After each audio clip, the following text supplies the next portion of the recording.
जरा एक आंकड़े से शुरुआत करते हैं। हम्म। मैंने स्रोतों में पढ़ा कि अकेले तेलंगाना राज्य में हम्म। 4 लाख से अधिक गिग वर्कर्स हैं। 4 लाख मतलब ये सच में कोई छोटा नंबर नहीं है। बिल्कुल नहीं, ये अपने आप में एक पूरी आबादी है। मेरा मतलब है कि ये वो लोग हैं जो चिलचिलाती धूप में हमारा खाना पहुंचाते हैं, आधी रात को कैब चलाते हैं, या फिर एक ऐप के जरिए घर आकर हमारा एसी ठीक करते हैं। हाँ, और विडंबना देखिए कि हमारी अर्थव्यवस्था का इतना बड़ा हिस्सा चलाने के बावजूद कागजों पर ये लोग अक्सर अदृश्य होते हैं। राइट, एकदम अदृश्य। यही अदृश्यता ही तो सबसे बड़ी समस्या है। मतलब अगर आप पारंपरिक नौकरियों को देखें तो वहां एक स्पष्ट ढांचा होता है। हाँ, जैसे नियुक्ति पत्र होता है, पीएफ खाता होता है। एग्जैक्टली पीएफ, स्वास्थ्य बीमा, काम के तय घंटे।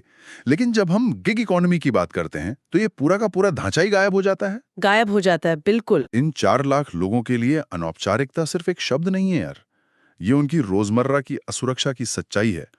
उनके पास कोई कानूनी मान्यता या कोई सेफ्टी नेट नहीं है। अच्छा, चलिए इसे थोड़ा विस्तार से समझते हैं, क्योंकि आम तौर पे जब हम किसी समस्या की जांच की बात करते हैं तो हम एक सटीकता की उम्मीद करते हैं ना। हाँ, सही बात है। उदाहरण के लिए एक मेडिकल डायग्नोसिस को ही ले लीजिए। अगर हाथ की हड्डी टूट जाए तो एक्सरे में वो टूटी हुई सफेद लाइन साफ दिख जाती है। बिल्कुल दिख जाती है। डॉक्टर बस उसकी तरफ इशारा करके कहता है कि समस्या यहाँ है और इसे प्लास्टर से ठीक किया जाएगा। ये बहुत साफ और बाइनरी होता है। लेकिन अर्थव्यवस्था के इस गिग मॉडल में मुझे लगता है कि वो एक्सरे मशीन ही काम करना बंद कर देती है। ये तुलना काफी हद तक सही है, क्योंकि गिग अर्थव्यवस्था में जो हड्डी टूटी है वो कोई एक नियम नहीं है। तो फिर क्या है? वो पूरा का पूरा रोजगार का मॉडल ही है, जिसे बिना किसी सुरक्षा जाल के बनाया गया है। और आज हम जिन स्रोतों का गहन विश्लेषण कर रहे हैं, यानी Telangana platform based gig workers bill 2026। बिल्कुल, ये बिल इसी धुंधली तस्वीर को साफ करने का एक प्रयास है। ये बिल इस अनौपचारिकता के सिस्टम से श्रमिकों को निकालकर उन्हें कानूनी मान्यता दिलाने का एक बहुत ही महत्वाकांक्षी ब्लूप्रिंट पेश कर रहा है। और जो लोग आज हमारा ये गहन विश्लेषण सुन रहे हैं, उन्हें मैं बता दूं कि ये कोई उबाऊ कानूनी चर्चा नहीं होने वाली है। एकदम नहीं। ये उस अर्थव्यवस्था की सच्चाई है जिसका इस्तेमाल हम सब रोज अपने फोन की स्क्रीन पर टैप करके करते हैं। तो चलिए सीधे इस तेलंगाना बिल के मुख्य स्तंभों पर आते हैं। हाँ, इसके कोर पिलर्स को समझना जरूरी है। मैंने स्रोतों में पढ़ा कि इसमें सबसे पहला पिलर है फंडिंग। मतलब बिना पैसे के कोई कल्याणकारी योजना तो चल नहीं सकती। जाहिर सी बात है। तो बिल में वेलफेयर लेवी का प्रावधान है। ये ग्राहकों द्वारा किए गए हर ट्रांजैक्शन पे 1 से 2% तक लगेगा। यहाँ सबसे दिलचस्प बात यह है कि ये लेवी आखिर काम कैसे करेगा। ये कोई ऐसा टैक्स नहीं है जो सरकार के किसी असीमित खजाने में जाके गुम हो जाएगा। अच्छा, तो ये पैसा कहाँ जाएगा? ये एक समर्पित कॉपस फंड का निर्माण करेगा। मतलब जब भी कोई ग्राहक ऐप के जरिए कैब बुक करेगा या खाना मंगवाएगा, तो बिल में वो 1 या 2% एक अलग लाइन के रूप में जुड़ सकता है। ओके। और ये पैसा सीधे उस फंड में जाएगा, जिसका इस्तेमाल विशेष रूप से इन गिग वर्कर्स के लिए स्वास्थ्य बीमा, दुर्घटना कवर, पेंशन और मातृत्व लाभ यानी मैटरनिटी बेनिफिट्स देने के लिए किया जाएगा। अगर इसे आसान भाषा में समझें तो ये हर राइड या फूड डिलीवरी पर लगने वाले किसी टोल टैक्स की तरह है ना? हाँ बिल्कुल, एक टोल टैक्स की तरह है। लेकिन एक बड़ा फर्क है। सड़क या हाईवे बनाने के बजाय ये पैसा सीधे उस व्यक्ति के सुरक्षा जाल को बुनने में जा रहा है जो वो डिलीवरी कर रहा है। सही कहा आपने। लेकिन यहाँ मेरे दिमाग में एक सवाल आ रहा है, क्या अंततः इसका सारा आर्थिक बोझ ग्राहकों की ही जेब पर पड़ने वाला है? ये सवाल बहुत लाजमी है। क्योंकि लेवी अगर 1-2% लग रहा है तो आखिरकार बिल तो ग्राहक का ही बढ़ रहा है ना। ये एक बहुत ही व्यवहारिक चिंता है, लेकिन इस मॉडल की खूबी ये है कि जिम्मेदारी सिर्फ कंपनियों पर नहीं डालता। ये पूरे ट्रांजैक्शन को सिर्फ एक व्यापारिक लेनदेन से बदलकर एक सामाजिक सुरक्षा के साधन में बदल देता है। ये कंपनियों को भी इस फंड में योगदान करने के लिए एक ढांचे में लाता है। मतलब सब मिलके थोड़ा थोड़ा हिस्सा दे रहे हैं। एग्जैक्टली। लेकिन पैसा इकट्ठा करना तो सिर्फ पहला कदम है। उस पैसे को मैनेज कौन करेगा, ये उससे भी बड़ा सवाल है। हाँ, मैंने स्रोतों में पढ़ा कि इसके लिए एक वेलफेयर बोर्ड बनाने का प्रस्ताव है। ये एक 20 सदस्यीय बोर्ड होगा। राइट। और इसमें सिर्फ सरकारी अधिकारी ही नहीं होंगे, बल्कि गिग वर्कर्स और एग्रीगेटर्स यानी ऐप कंपनियों के प्रतिनिधि भी शामिल होंगे, जो कि बहुत जरूरी है प्रतिनिधित्व के लिए। बिल्कुल। लेकिन यार मुझे अक्सर ऐसे सरकारी बोर्ड से थोड़ी शंका होती है। क्यों? कई बार ऐसा होता है कि फंड में करोड़ों रुपए आते हैं और वो सारा पैसा बोर्ड के अधिकारियों की मीटिंग्स, उनके बड़े बड़े दफ्तरों और प्रशासनिक कामों में ही खर्च हो जाता है। आपकी शंका पूरी तरह से जायज है और शायद इसी इतिहास को देखते हुए ड्राफ्ट बनाने वालों ने बिल में एक बहुत ही सख्त नियम जोड़ा है। क्या नियम है वो? नियम ये है कि इस बोर्ड का अपना प्रशासनिक खर्च कुल जमा हुए फंड के 5% से अधिक किसी भी हालत में नहीं हो सकता। वेट, सच में? हाँ, केवल 5%। ये तो बहुत ही महत्वपूर्ण मैकेनिज्म है। इसका मतलब है कि अगर 100 रुपए फंड में आ रहे हैं तो कम से कम 95 रुपए सीधे श्रमिकों की कल्याणकारी योजनाओं में ही जाने चाहिए। बिल्कुल, ये सिस्टम में लीकेज को रोकने का एक बेहतरीन तरीका है। इसके अलावा एक और चीज है जो इस बिल में बहुत खास है। क्या? Unique ID. हर पंजीकृत वर्कर को एक विशिष्ट पहचान पत्र मिलेगा। हाँ, मैंने इसके बारे में पढ़ा था। लेकिन ये इतना जरूरी क्यों है? क्योंकि ये गिग इकोनॉमी की सबसे बड़ी खामी को दूर करता है। अभी होता यह है कि एक वर्कर किसी एक कंपनी का कर्मचारी तो होता नहीं है। राइट, वो तो इंडिपेंडेंट कॉन्ट्रैक्टर होता है। हाँ, वो सुबह किसी एक ऐप के लिए बाइक टैक्सी चला सकता है और दोपहर में किसी दूसरे ऐप के लिए पार्सल डिलीवर कर सकता है। अब अगर कोई सामाजिक सुरक्षा किसी एक कंपनी से जुड़ी होगी तो वो तो कारगर ही नहीं होगी। ये यूनिक आईडी एक पोर्टेबिलिटी लेकर आती है। अच्छा, यानी श्रमिक चाहे जिस भी प्लेटफॉर्म पर लॉगिन करे, उसका डेटा और उसका कल्याणकारी योगदान उस एक आईडी पर दर्ज होता रहेगा। एग्जैक्टली। ये तो बहुत ही स्मार्ट तरीका है।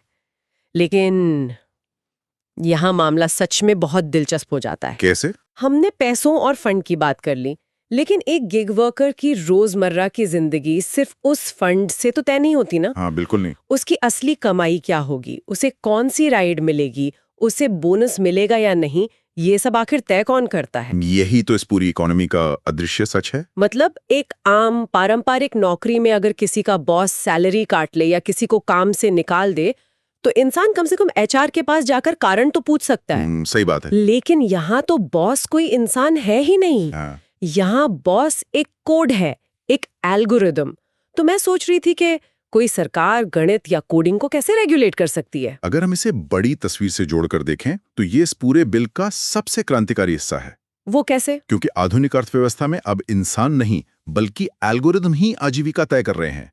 एप्स ही ये तय करते हैं कि किस वर्कर को पीक आवर में अच्छी राइड मिलेगी और किसे सिर्फ छोटी और कम पैसे वाली राइड्स मिलेंगी। बिल्कुल। कई बार तो वर्कर का अकाउंट बिना किसी चेतावनी के ब्लॉक कर दिया जाता है। इसी अदृश्य बॉस पर लगाम लगाने के लिए बिल का पारदर्शिता वाला स्तंभ लाया गया है। स्रोतों के मुताबिक तेलंगाना बिल साफ तौर पे कहता है कि कंपनियों को ये स्पष्ट रूप से बताना होगा कि वे सैलरी और कटौतियों की गणना कैसे करते हैं। हाँ, उसमें लिखा है कि मनमाने ढंग से एल्गोरिदम का इस्तेमाल जिससे श्रमिकों की आजीविका को नुकसान हो पूरी तरह से प्रतिबंधित है। ये एक बहुत बड़ी बात है। लेकिन ये जमीन पर दिखेगा कैसे? मान लीजिए किसी वर्कर को 2 स्टार रेटिंग मिलती है और ऐप उसका बोनस काट लेता है, तो क्या कंपनी को उसे उस कोड का लॉजिक समझाना होगा? हाँ, इसे एल्गोरिथमिक ब्लैक बॉक्स को खोलना कहते हैं। ओके। कंपनी अब ये कहकर पल्ला नहीं झाड़ सकती कि हमारे सिस्टम ने ऐसा तय किया है। उन्हें एक साफ समझ में आने वाला कारण देना होगा। और अगर वे ऐसा नहीं करते हैं तो भारी जुर्माना है। नियमों का पालन न करने पर बिल में पेनल्टीज रखी गई हैं। मैंने जुर्माने की रकम देखी थी। स्रोतों में लिखा है कि पहली बार नियम तोड़ने पर 50,000 रुपए का जुर्माना है। हाँ, 50,000 रुपए। लेकिन यार, मेरा सोचना ये है कि इन मल्टीनेशनल टेक कंपनियों के लिए जो करोड़ों का टर्नओवर करती हैं, उनके लिए 50,000 रुपए तो शायद कॉस्ट ऑफ डूइंग बिजनेस है। मतलब व्यापार करने का एक छोटा सा खर्च। हाँ, वे इसे खुशी खुशी देकर अपने एल्गोरिदम को वैसे ही चलाते रह सकते, उन्हें क्या फर्क पड़ेगा? ये एक बहुत ही वैलिड पॉइंट है। टेक जायंट्स अक्सर छोटे जुर्मानों को अपनी बैलेंस शीट में खपा लेते हैं, लेकिन ड्राफ्ट बनाने वालों ने भी इस बात को समझा है। अच्छा, तो उन्होंने क्या किया? इसीलिए इसमें एक और कड़ा प्रावधान है। अगर एग्रीगेटर्स बार बार वही गलती करते हैं तो जुर्माना बकाया राशि यानी एरियर्स का 5 गुना तक हो सकता है। ओहो, 5 गुना? हाँ, ये सिर्फ एक फिक्स्ड अमाउंट नहीं है, बल्कि ये एक एक्सपोनेंशियल पेनल्टी है जो कंपनी की वित्तीय सेहत पर सीधा असर डाल सकती है। ये तो इस बात का स्पष्ट संकेत है कि कोई भी प्लेटफॉर्म अपने कोड के पीछे छिपकर जवाबदेही से बच नहीं सकता। बिल्कुल नहीं बच सकता। ये सब सुनकर तो ऐसा लग रहा है कि तेलंगाना ने एक बहुत ही परफेक्ट ब्लूप्रिंट तैयार कर लिया है। पेपर पे तो ऐसा ही लगता है। हाँ, समस्या पहचानी, लेवी लगाई, एल्गोरिदम को पारदर्शी बनाया, लेकिन कागज पर एक बेहतरीन बिल पास करना एक बात है और उसे असल दुनिया में लागू करना एकदम अलग चुनौती है। यही सबसे बड़ा कैच है इस पूरी चर्चा का। और यहीं पर हमारे स्रोत हमें एक बहुत ही महत्वपूर्ण राष्ट्रीय परिदृश्य की ओर ले जाते हैं। मतलब? क्या आपको पता है कि तेलंगाना ऐसा करने वाला भारत का 5वां राज्य है? हाँ, ये पहली बार नहीं हो रहा है। इसका मतलब है कि 4 राज्य पहले ही इस रास्ते पर चल चुके हैं। तो सवाल ये उठता है कि उन बाकी 4 राज्यों के प्रयोगों का क्या परिणाम रहा? इस सवाल का जवाब ही हमें ये बताएगा कि तेलंगाना के सामने असली चुनौतियां क्या आने वाली हैं। तो जरा बताइए कि बाकी राज्यों का सीन क्या है? अगर हम राष्ट्रीय परिदृश्य को खंगालें तो हमारे स्रोतों के अनुसार इन 4 राज्यों में से केवल झारखंड ही एकमात्र ऐसा राज्य है जिसे हम सफल कह सकते हैं। सिर्फ झारखंड? उनकी सफलता का राज क्या है? वे सिर्फ बिल पास करने के चरण से आगे कैसे बढ़ गए? झारखंड ने श्रमदान पोर्टल के नाम से एक बहुत ही कारगर डिजिटल सिस्टम बनाया है। श्रमदान पोर्टल? ओके। हाँ, उन्होंने सिर्फ घोषणाएं नहीं की बल्कि एक डिजिटल डैशबोर्ड तैयार किया जहां गिग वर्कर्स अपना आधार और काम का विवरण डालकर खुद को रजिस्टर कर सकते हैं। तो इससे फायदा क्या हुआ? फायदा यह है कि ये पोर्टल सीधे राज्य सरकार चलाती है। वर्कर्स सीधे राज्य की स्वास्थ्य और दुर्घटना बीमा योजनाओं का लाभ उठा रहे हैं, बिना इस बात पर निर्भर हुए कि गिग कंपनियां कब अपना डेटा शेयर करेंगी। अरे वाह, मतलब उन्होंने बिचौलियों को ही हटा दिया। एग्जैक्टली। लेकिन बाकी राज्यों की कहानी इतनी पॉजिटिव नहीं है। हाँ, जैसे राजस्थान का ही उदाहरण ले लीजिए। स्रोतों में लिखा है कि जुलाई 2023 में बिल पास करने वाला वो देश का पहला राज्य था। हाँ, उन्होंने सबसे पहले पहल की थी। लेकिन आज वो योजना लगभग ठप पड़ी है। ऐसा क्यों हुआ? इसका कारण पूरी तरह से राजनीतिक और प्रशासनिक है। देखिए, जब विधानसभा में एक एक्ट पास होता है तो वो केवल एक मोटा ढांचा होता है। हाँ, रूल्स तो बाद में बनते हैं। बिल्कुल। उसे जमीन पर उतारने के लिए नौकरशाही को उसके विशिष्ट नियम नोटिफाई करने होते हैं। राजस्थान में गहलोत सरकार ने यह बिल पास किया, लेकिन कुछ समय बाद ही चुनाव हुए और सरकार बदल गई। और नई सरकार के आने से प्राथमिकताएं बदल गईं। यही हुआ। जो फाइलें पहले तेजी से दौड़ रही थीं, वे अब ठंडे बस्ते में चली गई, क्योंकि नई सरकार इस पूरे मॉडल का अपने तरीके से पुनर्मूल्यांकन कर रही है। मतलब राजनीतिक बदलाव एक चलते हुए प्रोजेक्ट की गति को पूरी तरह रोक सकता है। हाँ, और अब कर्नाटक की स्थिति देखिए। कर्नाटक में क्या हो रहा है? स्रोतों के अनुसार उन्होंने तो 1 से 1.5% फीस का प्रस्ताव भी दे दिया था। सामाजिक सुरक्षा के लिए कानूनी ढांचा भी दे दिया है, लेकिन वे अभी भी विशिष्ट नियमों को लेकर एक अंतहीन बातचीत में उलझे हुए हैं। वे आगे क्यों नहीं बढ़ पा रहे हैं? ये इस बात का सटीक उदाहरण है कि जब सरकार टेक कंपनियों के साथ नेगोशिएशन की मेज पर बैठती है तो क्या होता है। कर्नाटक भारत का सबसे बड़ा टेक हब है। राइट, वहां तो इन एग्रीगेटर्स का प्रभाव बहुत ज्यादा है। हाँ, बातचीत इसलिए अटकी है क्योंकि लेवी का प्रतिशत कैसे तय होगा, पैसा कैसे कलेक्ट होगा और कंपनियां अपना कितना डेटा सरकार के साथ साझा करेंगी, इन सब पर सहमति ही नहीं बन पा रही है। और फिर आता है बिहार का मामला। ये तो मुझे और भी जटिल लगा। बिहार का केस सच में बहुत अलग है। मैंने पढ़ा कि बिहार ने 16 साल से ऊपर के वर्कर्स के लिए अनिवार्य पंजीकरण, पीएफ और वृद्धावस्था सुरक्षा शामिल की है। हाँ, सुनने में तो ये बहुत ही व्यापक और अच्छी योजना लगती है। लेकिन स्रोतों का कहना है कि वहां भारी विरोध प्रदर्शन हो रहे हैं। जब योजना इतनी अच्छी है तो श्रमिक ही इसका विरोध क्यों कर रहे हैं?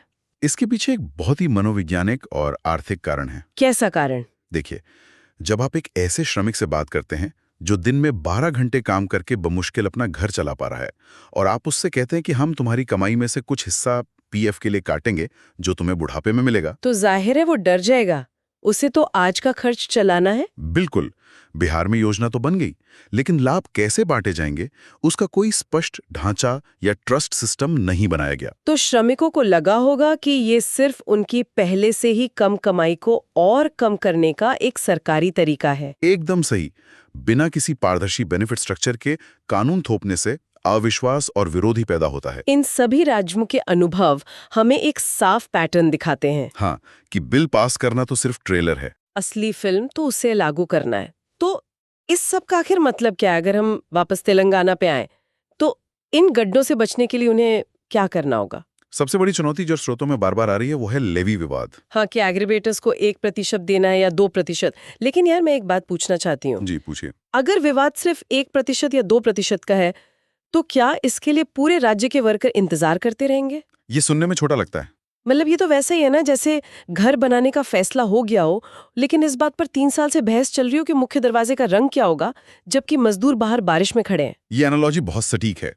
जब हम और आप बात करते हैं तो 1 या 2% बहुत मामूली लगता है जी। लेकिन जब आप इसे एक राज्य में हो रहे लाखों ट्रांजैक्शन और सालाना करोड़ों रुपयों के टर्नओवर के परिप्रेक्ष्य में देखते हैं तो वो करोड़ों का खेल बन जाता है। बिल्कुल, ये एक बहुत बड़ा वित्तीय निर्णय है और ये एक महत्वपूर्ण सवाल भी खड़ा करता है कि कॉरपोरेट कंपनियों के साथ नेगोशिएशन कितना जटिल होता है। तो क्या ये सिर्फ नौकरशाही की लाल फीताशाही है? नहीं, ये सिर्फ लाल फीताशाही का आलस नहीं है, ये सिस्टम की तकनीकी और प्रशासनिक जटिलता है। मतलब शून्य से एक नया ढांचा बनाना आसान नहीं है। बिल्कुल, पैसा इकट्ठा करना तो फिर भी आसान है, लेकिन उस पैसे को सही समय पर सही व्यक्ति के खाते में पहुंचाना एक बहुत बड़ी चुनौती है। आपको एक ऐसा आईटी इंफ्रास्ट्रक्चर बनाना होगा जो पहले कभी था ही नहीं। और नियमों की बारीकियां भी तो तय करनी होंगी। हाँ, जैसे ये कैसे तय होगा कि कोई वर्कर इन लाभों का हकदार कब बनता है? क्या उसे महीने में 10 दिन काम करना होगा या 100 घंटे? एग्जैक्टली। मातृत्व लाभ क्लेम करने की प्रक्रिया क्या होगी?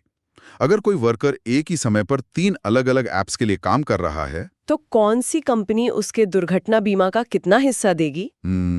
ये तो सच में बहुत उलझा हुआ मामला है। इन सवालों के जवाब किसी पुरानी सरकारी किताब में नहीं लिखे, इन्हें पहली बार गढ़ा जा रहा है। ये सच है कि शैतान हमेशा बारीकियों में ही छिपा होता है। बिल्कुल। अगर हम इस पूरी चर्चा को समेटें, तो ये स्पष्ट है कि तेलंगाना का लक्ष्य बहुत ही शानदार है।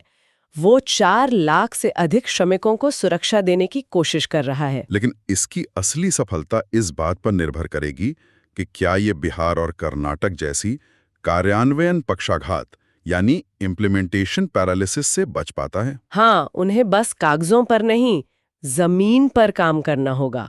अब जो भी लोग हमें सुन रहे हैं, वे शायद सोच रहे होंगे कि ये सब उनके लिए क्यों मायने रखता है। ये एक बहुत जरूरी सवाल है। अगर कोई गिग वर्कर नहीं है और न ही सरकार में कोई नीति निर्माता है, तो उसे इस बिल की परवाह क्यों होनी चाहिए? क्योंकि कोई भी व्यक्ति जो आज के समय में जीवन जी रहा है, वो इस अर्थव्यवस्था का उपभोक्ता है। हम सभी इसका इस्तेमाल करते हैं। अगली बार जब भी कोई ऐप से कुछ ऑर्डर करेगा या कैब बुलाएगा, तो वो स्क्रीन के पीछे चल रही इस अदृश्य रस्साकशी को समझ पाएगा। हम बस एक बटन दबाते हैं और सामान जादुई रूप से हाजिर हो जाता है, लेकिन उस जादू के पीछे इंसानों की मेहनत है। और अब उन्हें सुरक्षित करने की ये बड़ी कानूनी जद्दोजहद भी छिपी है। बिल्कुल, ये ज्ञान हमारी रोजमर्रा की जिंदगी से जुड़ा है। और इसी मोड़ पर इस गहन विश्लेषण को खत्म करने से पहले मैं एक अंतिम और थोड़ा उत्तेजक विचार छोड़ना चाहती हूँ। वो क्या है? ये कुछ ऐसा है जो हमारे स्रोतों में सीधे तौर पर नहीं लिखा है, लेकिन इसी बुनियाद पर खड़ा है। जरा सोचिए, अगर राज्य स्तर के ये प्रयोग धीरे धीरे इन बड़े प्लेटफॉर्म्स को अपना मूल बिजनेस मॉडल बदलने पर मजबूर कर दें, तो क्या होगा? तो क्या सस्ते और सब्सिडी वाले गिग सेवाओं का युग पूरी तरह से खत्म होने वाला है? ये एक बहुत ही डरावना लेकिन वास्तविक ख्याल है। हमने सालों से सस्ते में सुविधा का आनंद लिया है, क्योंकि श्रमिकों की सुरक्षा का खर्च किसी ने उठाया ही नहीं। लेकिन जब इस सुविधा की असली कीमत चुकाने की बारी आएगी, जब ये लेवी हमारे बिलों में जुड़ेगी, तो ये अर्थव्यवस्था कैसी दिखेगी? क्या उपभोक्ता उस कीमत को चुकाने के लिए तैयार हैं? ये सच में सोचने वाली बात है। इसी सवाल के साथ हम आज का ये गहन विश्लेषण यहीं समाप्त करते हैं। अगली बार जब आपके घर की घंटी बजे और कोई डिलीवरी लेकर आए, तो उस अदृश्य सिस्टम के बारे में जरूर सोचिएगा। सुरक्षित रहें और हर रोज कुछ नया सीखते रहें।